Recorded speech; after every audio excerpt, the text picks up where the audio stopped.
heard of game night at home, but what if game night came with a DJ, cocktails, and a packed crowd? Uno pop-ups have been rolling through cities across the country this summer, starting in Las Vegas and even here at the Speakeasy in Atlanta. And while a lot of people thought the classic card game was hitting casino floors, that's not quite the case. But it did spark a conversation. If this is how younger generations want to play, what does that mean for traditional casinos? They apologized for the confusion and said, "We hate to be the bearers of bad news, but the casino floor isn't ready for us yet," and that may be true. Gambling has existed in nearly every civilization, from ancient China and Rome to Egypt and Persia. The first ever official public gambling house is believed to have opened in 1638 in Venice. In 1931, Nevada legalized gambling to help the economy during the Great Depression, and throughout the rest of the 1900s, casinos went from taboo to mainstream.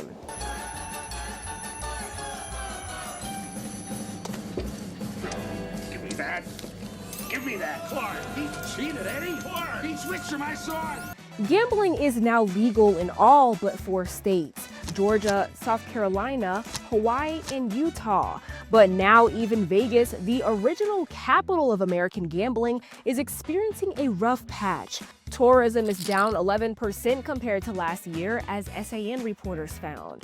And Vegas strip casinos are reportedly struggling too, while local casinos in the suburbs of Vegas are hitting a 49-year high. The reason could be rooted in convenience. I'm not going to endure the traffic. I'm not going to do the tourists. I'm not going to spend $40 on a parking ticket. I'm not going to spend $28 on a martini. Just not. I go to what we call local casinos here in Las Vegas. Andrew Klebanow is a principal at Klebanow Consulting, which provides market research, property analysis, educational seminars, and consulting services to the casino industry. To stay relevant, some properties are making big changes. Golden Gate Casino got rid of traditional table games entirely, replacing them with electronic options. While games like blackjack and roulette can be dated back to the 17th century, ancient gambling games included placing bets on animal fights and chariot races.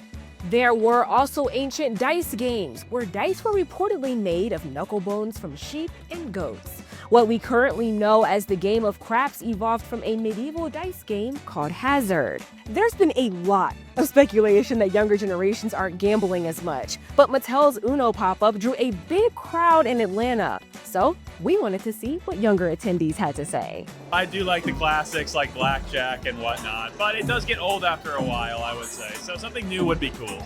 Jordan is one of a small number of young Americans who visit casinos. I don't care what generation you come from or are in.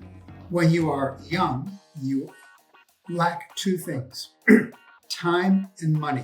But one thing younger people are gravitating towards is sports betting. Klebanow says with more states legalizing online wagering, it will continue to have an impact on the industry. If you don't believe me, just go down to the local Kmart, to JCPenney or Barnes & Noble bookstore, and ask the GM if online has affected their businesses.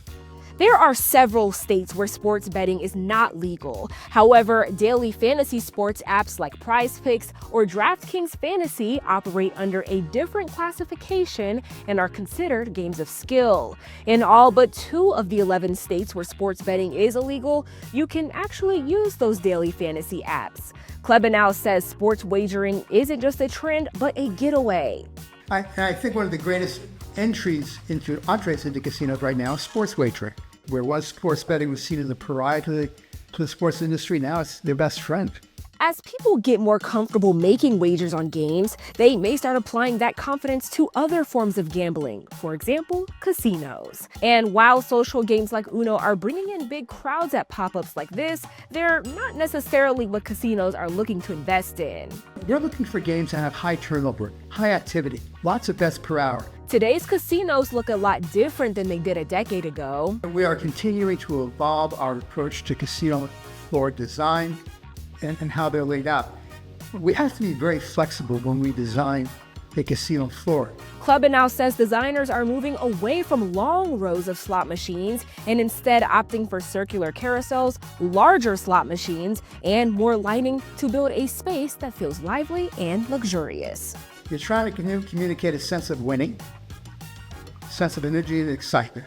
I've never really felt the draw to casinos. I live in one of the 4 states that don't allow them, and even when I've traveled to places that do, I've been to a casino 3 times maybe, and didn't feel the need to go back. Andrew says it's not unusual because for a lot of younger people, it's not that they don't like gambling, they're just not there yet. Start by going to casinos. Huh? Get in your car, go down to Tampa and go to the Hardest. Get in your car and go down to Biloxi. Just take a drive and just walk into these palaces of entertainment. They're just fascinating environments. But gambling isn't for everyone. The National Council on Problem Gambling says roughly 5 million Americans meet the definition of compulsive gambling. With Straight Arrow News, I'm Kennedy Felter. Download our app or visit san.com for more.